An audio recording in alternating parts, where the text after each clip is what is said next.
So hi everyone and welcome. Thanks so much for joining us on a very busy day ahead of a very busy week. For those of you whom I haven't met, I'm Vicky Koo, Communications Lead with Climate Action Network Canada, and I'm based on unceded Algonquin and Anishinaabe territories, colonially known as Ottawa.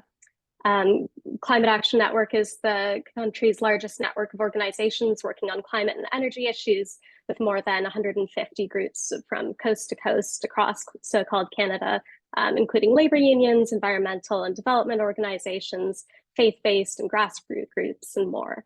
And today we're joined by some of our fantastic partners and allies to talk about the week coming up in terms of the mass mobilizations happening this weekend, MPs return to Parliament on Monday, and what we're going to be focusing on, the high-level segment of the United Nations General Assembly next week with the Climate Ambition Summit happening on Wednesday.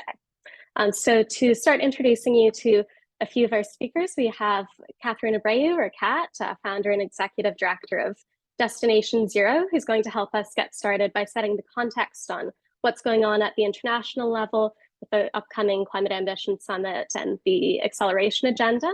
Then we'll pass it over to Eriel Deranger, Executive Director of Indigenous Climate Action, who will speak to ICA's priorities, I believe to false solutions, losses and damages, human rights and Indigenous rights, and how this all forms part of the context that we're in.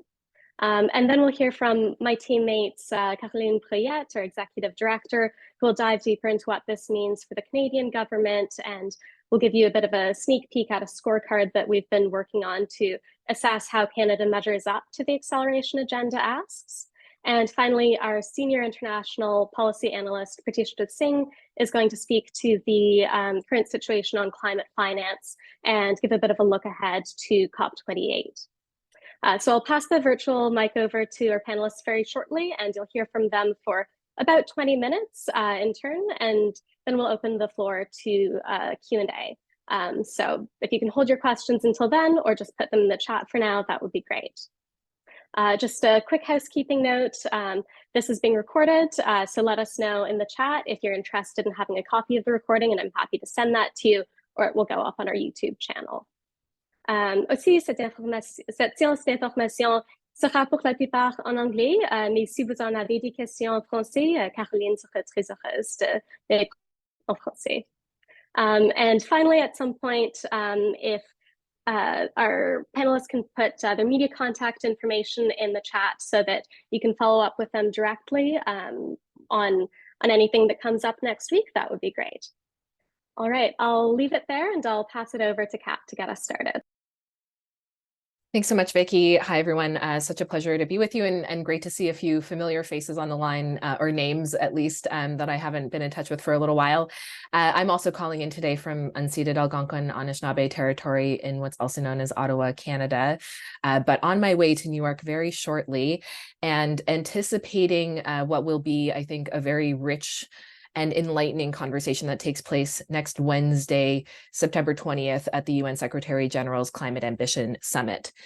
The UN Secretary-General has asked countries to show up at this summit with new commitments made along 3 acceleration tracks.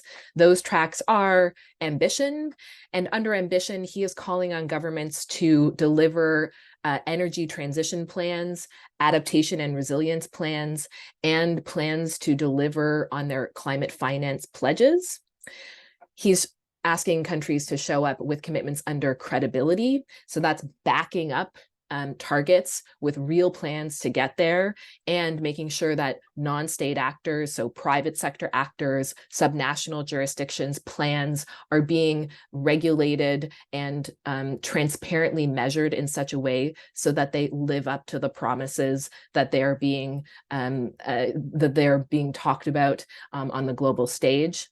And he is asking countries to show up with commitments in implementation, in particular when it comes to the kinds of alliances and partnerships that we have seen proliferate over the last number of years, of countries saying, okay, we're going to cooperate on, for instance, the Powering Past Coal Alliance, or the Beyond Oil and Gas Alliance, or the Glasgow Breakthroughs to decarbonize hard to decarbonize sectors. He's saying, hey, let's have a check-in on those alliances and see if they're doing the work that they're actually meant to do. You'll note that nowhere in the Secretary General's request to countries is an ask for an updated target, which has been the case in many previous such summits. And that's because this is a moment of honesty and inflection, where the Secretary General and many other international experts are saying, we need to get real about the fact that despite the targets that we have been setting over the course of the last decade, we are not delivering on those promises. And what the Secretary General is calling on countries, on non-state actors to come prepared with in New York next week is a plan to back up the promises that they have already made on the international stage. And he is pointing to the most severe gaps where we see the greatest distance between the promises that countries have made and the delivery that they're actually implementing on the ground. And he's pointing out that the biggest gaps we see are in the realms of energy transition and the provision of adequate finance, as well as plans to adapt to the devastating impacts that we are already experiencing from climate change. I'll zero in on the question of energy transition because I know colleagues will have a lot to say about those other pieces. This moment in New York next week will be a pivotal moment that makes it clear to the world that the Paris Agreement cannot be delivered on unless we accelerate the phase out of all fossil fuels and the phase in of renewable energy alongside energy efficiency. This is something that might be obvious to those of us who've been working on climate change for many years. Fossil fuels are the source of the problem, and it is not until we get our dependence on fossil fuels under control and the runaway production of fossil fuels under control that we will be able to address the climate crisis.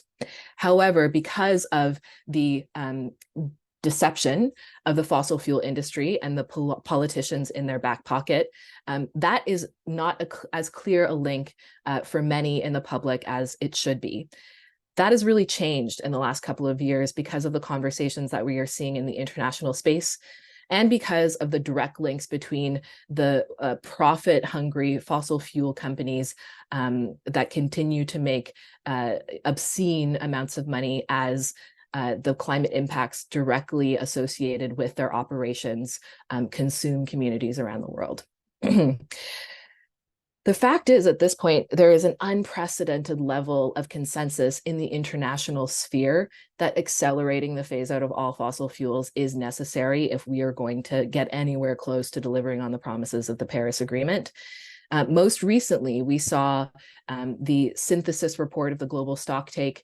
This is the kind of check-in moment for the Paris Agreement where countries ask themselves, how is this going, and report that back to the next UN climate talks that are happening in Dubai in November at COP28.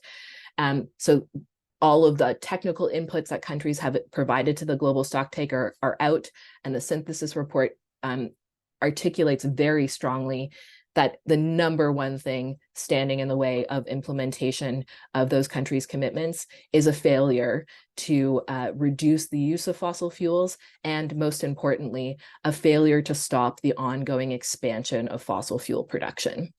And so we can expect that next week there will be a huge megaphone put on this issue, and countries will be asked, including in particular major producers like Canada, will be asked how they plan to align their production of fossil fuels like oil and gas with their promises under international climate treaties like the Paris Agreement. And we've indeed seen Canada supporting international calls to accelerate the phase out of unabated fossil fuels in forums like the G7. And so there is an open question as to how Canada will align the positions that it's taking in those international fora with the action that it is taking here at home. And I'll leave it to my other colleagues to say more. Thanks so much for that, Kat. I'll pass it right over to Eriel now. Masicho, thank you, Kat. Iklanete dene sotlaneta Eriel Tseekwe Hushe Deranger Betsi Nihesli. My name is Eriel Tseekwe Deranger. I live just outside of Amiskwaciwâskahikan, known as Edmonton, in Treaty 6 territory in the Enoch Cree Nations territory. And as said before, I'm the Executive Director of Indigenous Climate Action and a member of the Athabasca Chippewa First Nation. I think what we're dealing with here is, as we're all racing to come together to reconcile with the fact that we have continued to fail. We've continued to fail to address the climate crisis in a meaningful and substantial way. But in addition to that, we have also continued to fail to meet some of those commitments and targets to Indigenous populations and peoples. Right now, what we are seeing was just yesterday, and without any pomp and circumstance, is just an indication of how the world seems to see this. But yesterday was the 16th anniversary of the UN Declaration on the Rights of Indigenous Peoples. And we've heard nothing. Yet we continue to hear lip service over and over again from multinational corporations and state nationals to their commitment to uphold the rights of Indigenous communities and peoples without adequately empowering us to have a seat at the table in these negotiations that are setting the standards for what's going to happen to address the climate crisis. We are hearing that Indigenous populations are feeling that the global stocktake negotiations are basically a waste of time. We're hearing that within the negotiations for loss and damages, that there continues to be a active participation to pit the global north against the global south by saying that loss and damage is for the global south and the global south only, when we know that the lived experiences of all Indigenous peoples have experienced loss and damages at the hands of colonial states. We know that within these systems that we continue to move forward on things like the global goal and adaptation and the ongoing and sort of stalled negotiations on Article 6 and human rights continue to see that we don't know how to measure and hold states accountable. There are currently no adequate grievance mechanisms or processes that allow Indigenous peoples to intervene and advocate for our rights to be protected, for our communities to be protected, and for our solutions to be brought forward as part of the discourse that is necessary to achieve climate stabilization and meet our commitments. We can no longer afford to have lip service when it comes to commitments to reduce emissions in the NDCs or through our commitments in the global stocktake, as Kat stated. But further to that, we can no longer afford to have lip service to the commitments to uphold the rights of Indigenous communities. Right now, when it comes to things like Article 6 within the negotiations coming up in COP28, we are seeing that there are still no provisions that meet basic human rights standards. And we know that the negotiations and the conversations that are happening next week in New York City are going to be setting the stage for what the negotiations look like at COP28. If we continue to only have colonial states represent what is adequate, what we need to be talking about, and the steps moving forward to further push the line at COP28, we're going to continue to miss the boat on what it means to fully uphold the rights of Indigenous peoples. As I stated yesterday, 16th anniversary of the UN Declaration on the Rights of Indigenous Peoples, and we heard nothing. We've heard nothing within the UNFCCC climate discourse about the importance of that piece of legislation, which is simply the bare minimum standard. This isn't even the bar that we need to be reaching. This is the bottom that we need to be reaching. We need to do much more to advance the rights of Indigenous communities and ensure that as we develop those solutions to reduce the emissions, to reach those targets of 1.5, that they are not embedded with false solutions or solutions that continue to replicate systems of harm to Indigenous peoples. And we can't do that if we continue to sidestep and sideline Indigenous rights, Indigenous peoples within the negotiations, both at Climate Week and in COP28. There is so much more we need to be doing, and it starts with recognizing and reconciling with the fact that Indigenous peoples have unique rights that need to be integrated into the negotiations, both at the international tables and at the national tables back home. We cannot have lip service about respecting rights at international spaces to come back home for that to fall on deaf ears, where we still continue to be left out of the negotiations and the development of adequate climate policy, and particularly just transition. I come from a community that's inundated with the largest oil and gas project in the country and possibly the world, in the Alberta oil sands, and our communities are sorely left out of the negotiations and conversations on what a just transition looks like. This is how we're seeing the inadequacy of what's being said, not following up with what's happening back home. I really hope that next week that Indigenous populations and participants and civil society can come together to further advance those negotiations, to recognize the meaningful input that Indigenous peoples have and giving us more space and power in those negotiating tables so that we can address loss and damages, so we can address false solutions, so we can address the global goal and adaptation, so we can further meaningfully put grievance mechanisms in Article 6 and come to real measurable results on climate action. Thank you, Masicho. Thank you so much, Eriel. Over to you now, Carol. Merci, Vicky. Thanks so much, Kat and Eriel and Pratishtha. Glad and honored to be on such an esteemed panel. Let me first start by emphasizing the moment that we're having this conversation in.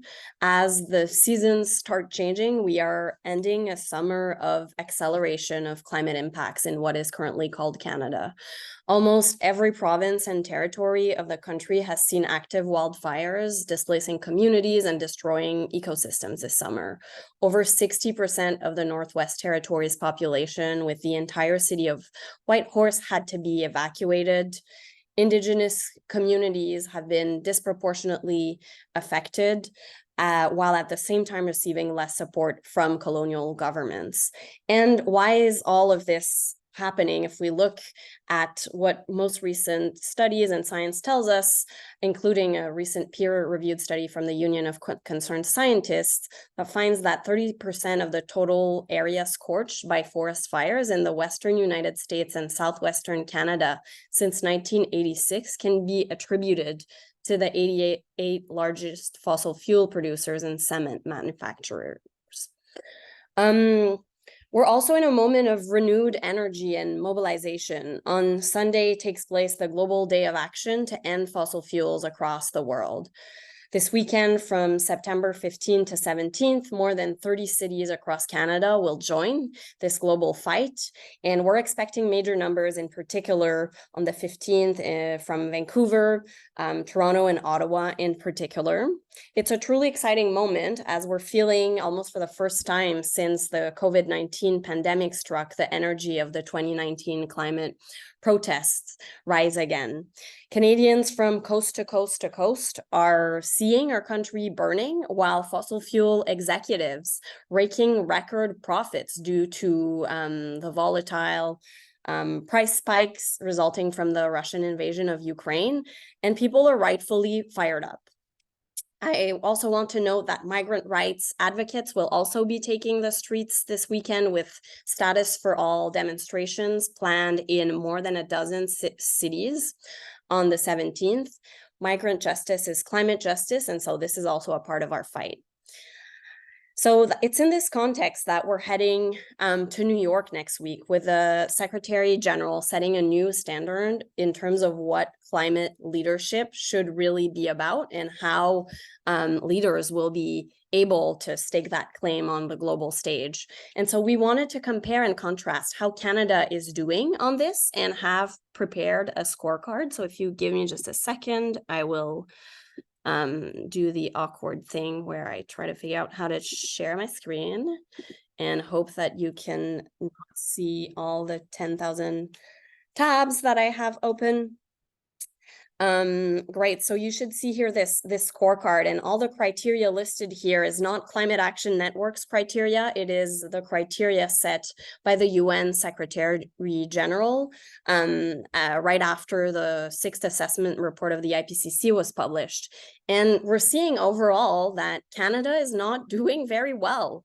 We've used a traffic light system here to, use green light, red light, or yellow light in terms of how we're scoring against each of these criteria. I won't go in total detail, but we'll lift up a couple.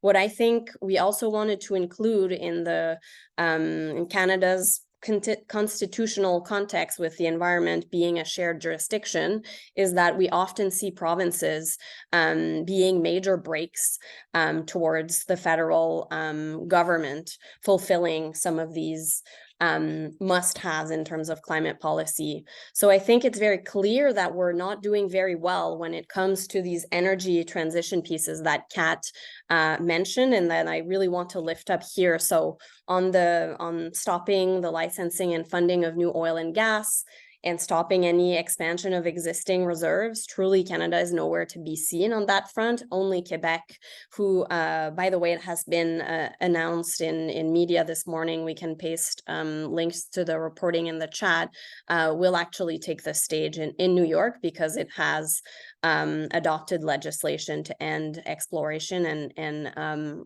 production of oil and gas on its territory.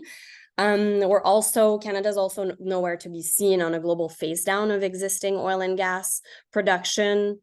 On the shifting of subsidies from fossil fuels to a just energy transition, we want to welcome the fact that Minister Guilbeault put forward a framework to do that this summer.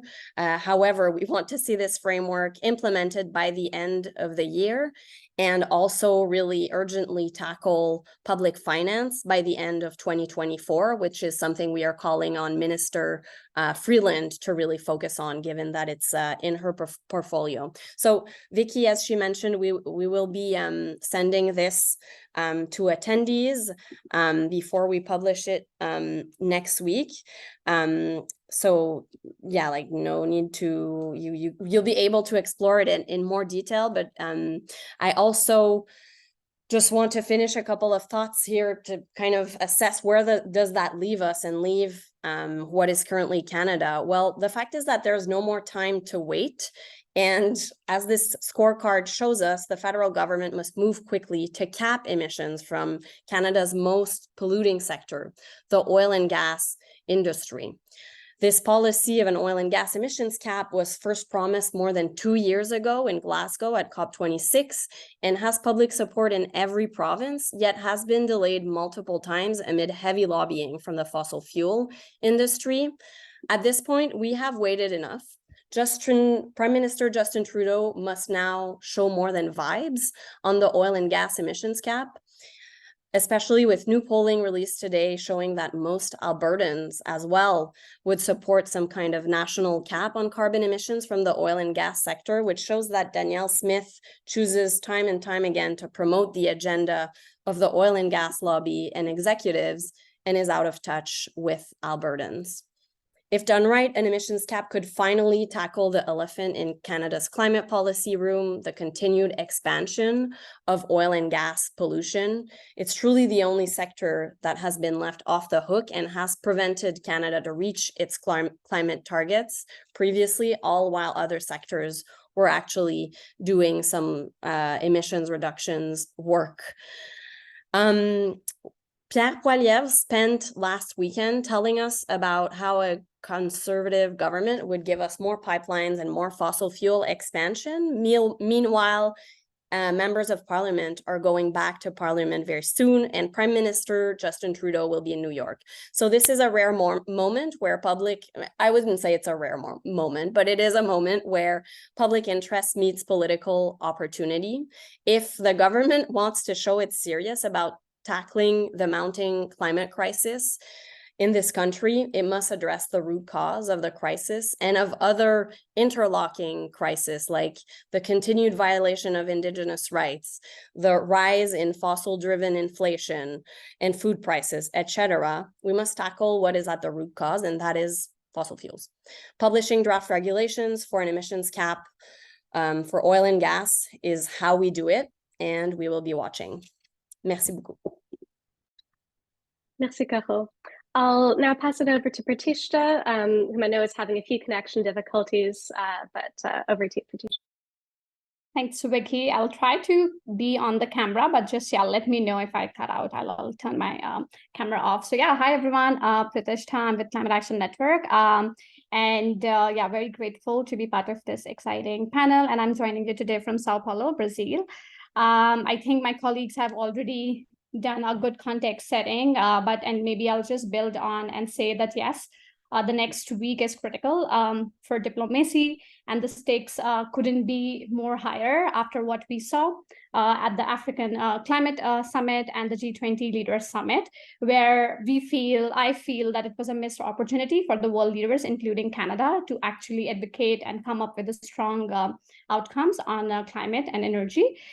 I think it would be a diplomatically embarrassing knowing that climate will be a major issue at the UN General Assembly, where all countries are expected to raise their climate ambition, and Canada doesn't show up with a strong plan to deliver.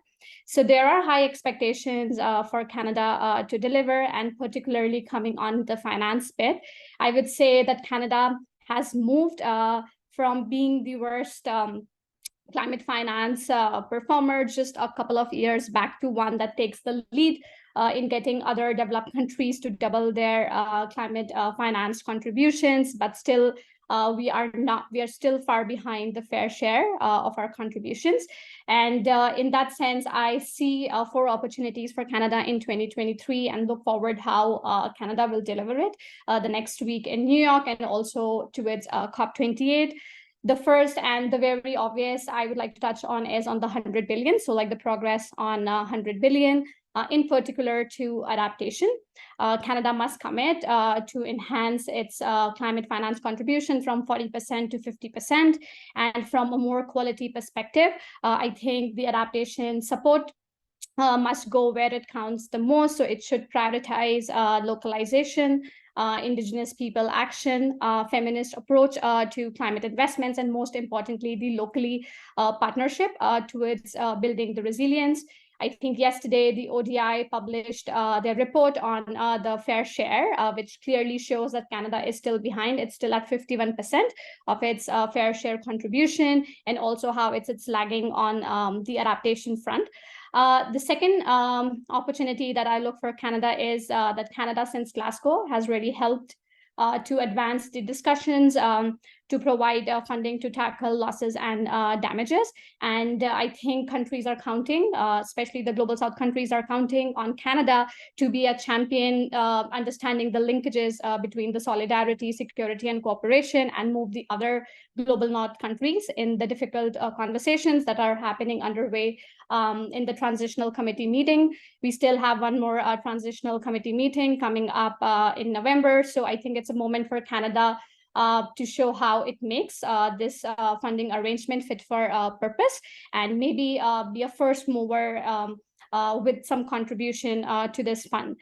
The third thing, I think at the Ministerial on Climate Action in Brussels, we saw Canada making contribution to the Green Climate Fund. Canada announced 450 million, which was welcomed by the civil society, but it still falls short of like the doubling commitment. So again, it's a moment for Canada to contribute those extra 150 million to that pot, and of course, like with no loans, more emphasizing on the grant-based financing. And lastly, I think I would like to touch on this conversation where we feel that Canada is relatively at the low key. It's on moving forward on the international financial architecture reform agenda. At the African Climate Summit, also at the G20, we heard the increasing calls for the new global taxes to fund climate action, and also relieving the debt burdens of the countries in the Global South. So how Canada is trying to pitch it into these conversations. And also one thing that we often hear from many rich countries, including Canada, is that there is not enough public finance, and therefore we need more private finance. But in many developing countries, and as I'm hearing from my colleagues here in Sao Paulo from Asia, Latin America, Africa, they share that there is not enough actually public money to afford, the debt servicing cost that is associated with the increased private finance involvement and indebtedness. So I think the private sector can play a complementary role, but cannot be a substitute for the public sector action. And we very well know like where the public money is actually going to all those wrong things which are actually harming our people and planet. So we really want Canada to take these discussions seriously and move forward on the international finance reform agenda discussions. And maybe I'll end like just by saying that for COP28 to be truly of great relevance and to meet the urgency of the moment, it's important for countries such as Canada to continue playing a constructive and convening leadership on the negotiating table, and that's something that's we'll monitor closely. So I'll stop here. Thank you. Thanks so much, Pratishtha, and all of our wonderful and very eloquent panelists. We'll move on to the question and answer part of things now. So opening the floor to questions, feel free to raise your hand or put a star in the chat if you'd like to put yourself in stack. And to turn your video on as well if you'd like.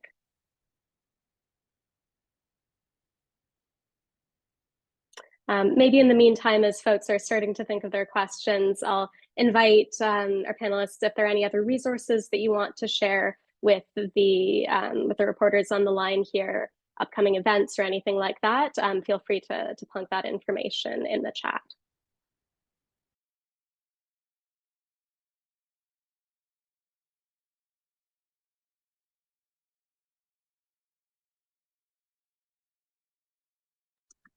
I love when we answer all the questions. Yeah, isn't it great? I mean, I've got a question. Go ahead. So the Prime Minister put out a press release today, or his office did, I guess, that's talking about some of the things that he'll be doing when he goes to New York. One of them was about financial system reform. And I'm wondering if any of you have insight into what Canada's position is on things like reforming the World Bank. Have we seen any signals of this? What's that looking like right now?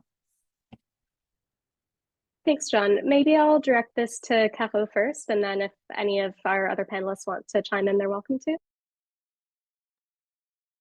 to. Thanks for the question. I'll note first that I saw that release as well, and it piqued my interest or curiosity to see that the Canada speaking at the Climate Ambition Summit was not a part of that itinerary, at least yet. I understand that things are still in the works, but that did kind of pique my curiosity to learn more. On the international financial architecture reform and specifically World Bank and IMF reforms, there was a big summit about this question in Paris this summer, where leaders from the Global South showed up with ideas and solutions to the current converging debt and climate crises that we are seeing across the world. And Prime Minister Justin Trudeau did not even show up.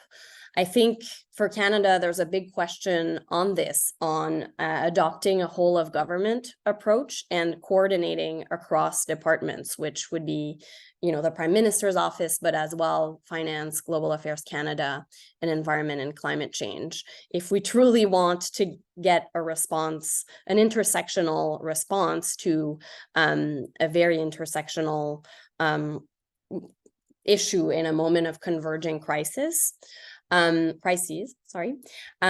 specifically on World Bank and IMF reform, and Pratishtha can also chime in here. We saw Minister Guilbeault with his counterparts from Australia and New Zealand publish an op-ed in The Guardian on this, and I think it was interesting to see them uplifting and supporting leadership from small island developing states. Where I would like to see Canada be more vocal is on the more transformational aspects of this reform, which relate to reforming international financial institutions governance, because currently we see countries from the global north holding most power, decision-making power through shares and votes, as well as, truly phasing out these institutions, fossil fuel finance, as they continue to pour little fuels on on the fire. I'll paste the op-ed in the chat, Don. Thanks, Ketho. Do any of the other speakers want to come in on this? And if not, then John, did you have a follow-up? No, I think I mean maybe later, but I'll let some other reporters ask stuff if they've got questions. Sounds good. I'm seeing we have a couple of questions in the chat. First from Jill English at CBC. What's your sense of the weekend's climate marches? Will Sunday be the most significant day? Maybe I'll just speak quickly to this and then open the floor to anyone who wants to come in.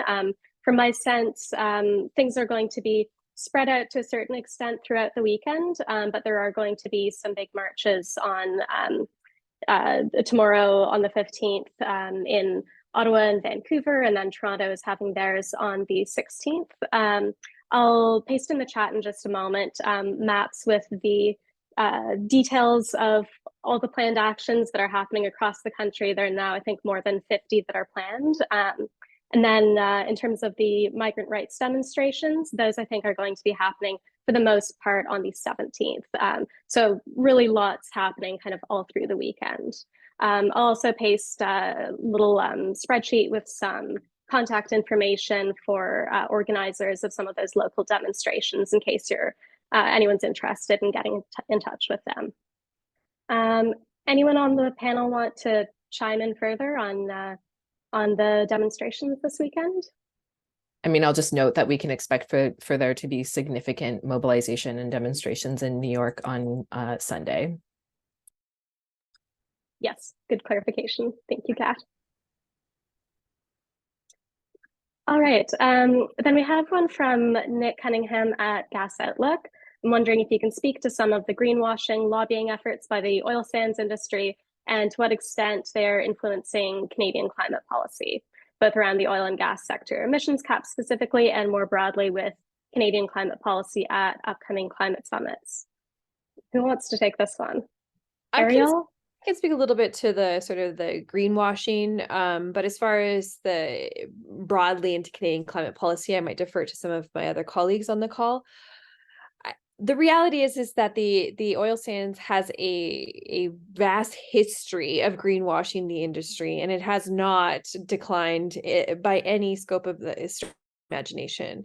Just earlier this year in March, Greenpeace accused Alberta companies of greenwashing, and particularly with the development and the emergence of what they refer to as the Pathways Alliance, which is a body that was created to sort of it's a greenwash body in itself. It essentially was created to help Alberta oil sands take action on climate and take direct action, but it is really just a propaganda machine.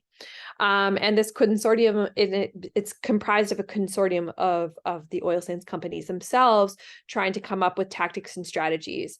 I do feel, and I don't have the direct evidence or to support this, but what we've heard is that these companies are advocating and pushing really, really strongly provincially and nationally to ensure that their industry isn't impacted by just transition legislation, by climate legislation.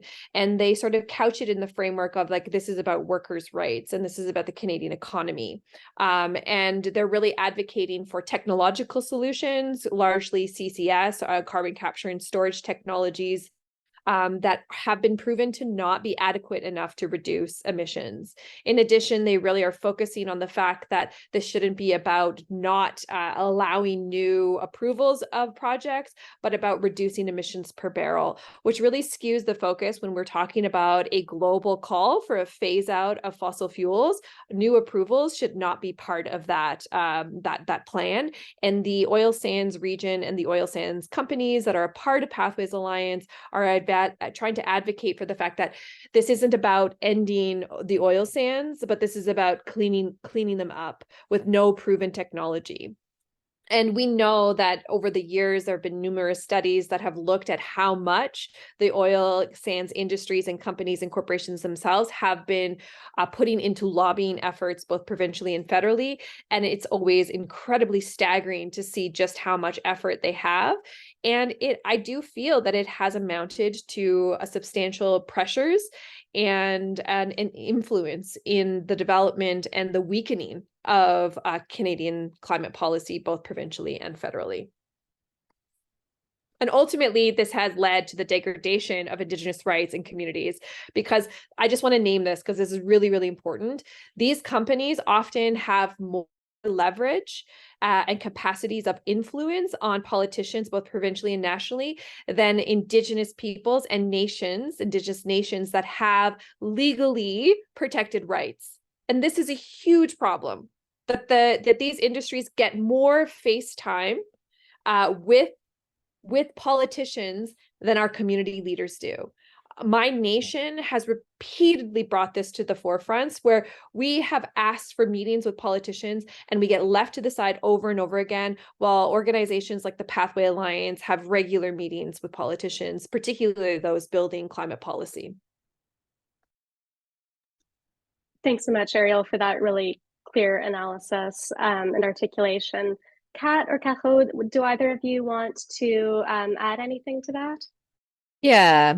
You know, Kiddo mentioned this in her intervention, that every other sector of the Canadian economy has policies in place or in progress to drive that sector to net zero emissions, except for the most polluting sector in Canada's economy, which is the oil and gas sector.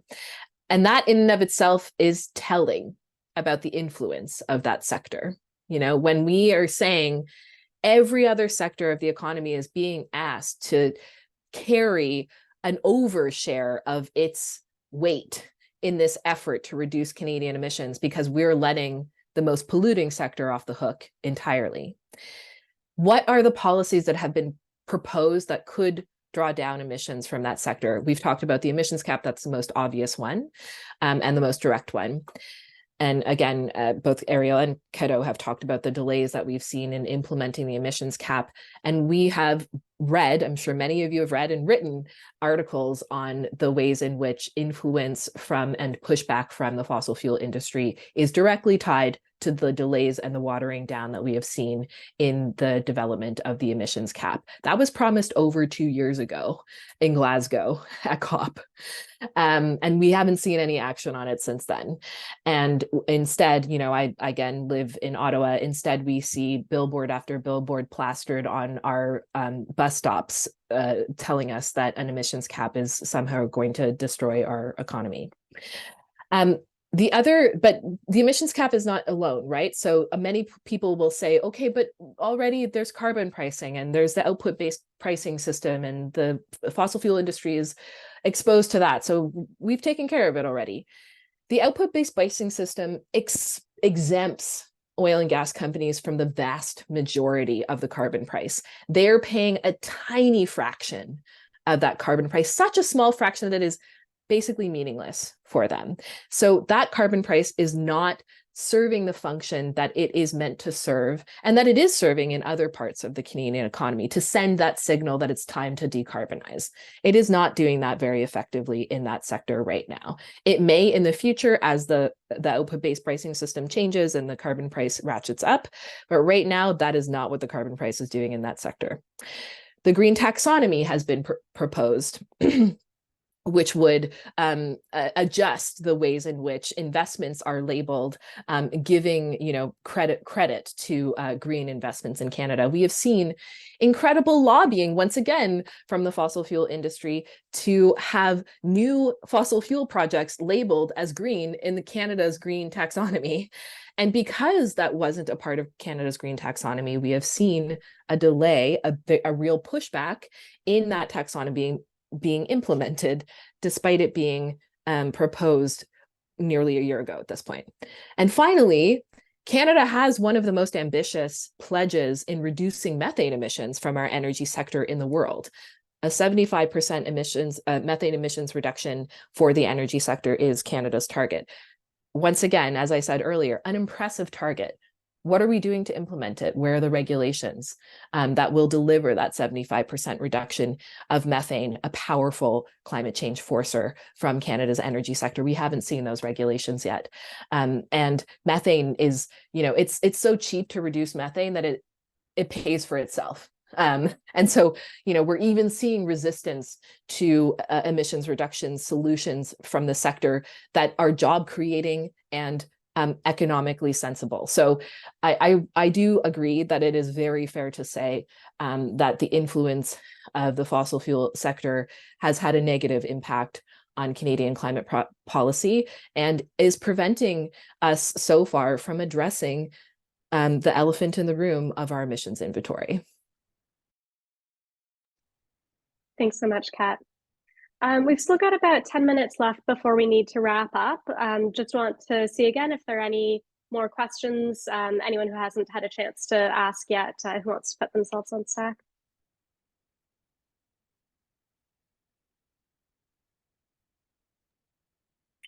I think I just might want to add a little bit of something here in this conversation. I think like the reality is that the summit, the UN summit that's coming up, COP28, it's really about being held accountable to the commitments that have been made by state nationals and colonial governments the world over.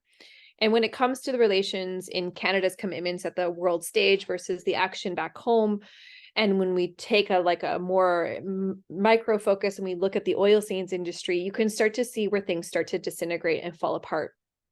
We start to see the relationships with Indigenous peoples fall apart. We start to see the commitments to phase out or to reduce our emissions footprint, and how that actually starts to get more and more contorted and twisted to really paint a clear picture that Canada is not taking adequate action. Lastly, when it comes to plans and strategies for a just transition, we are having this conversation within a national framework and not looking at what it really truly means for us to develop just transition within a climate justice framework in this country. And I think this is really important because over the last 10 years, much of the discussions from civil society and Indigenous groups and human rights activists is how do we stop reducing the climate crisis to an economic crisis and a numbers game and start to build processes and policies that incorporate true human rights and social justice pathways to protect communities and those that have been harmed the most by the climate crisis, but also those harmed by the systems that have created the climate crisis itself.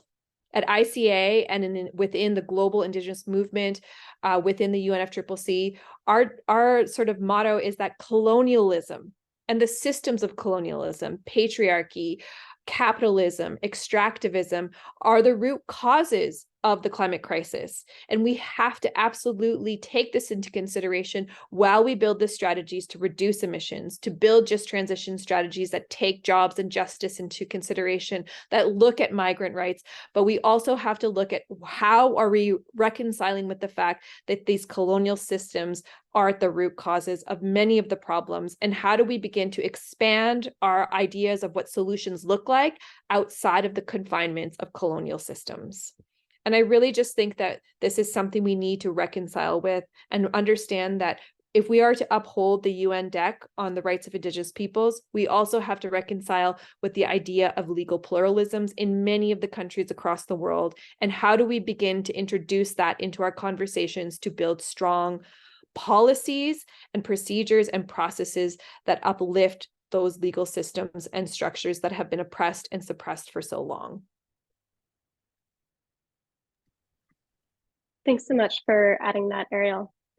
I'm not seeing any other questions or raised hands, so just want to offer to any of our other speakers, if you have any last concluding thoughts before we end the session, please feel free to unmute yourselves and say so now.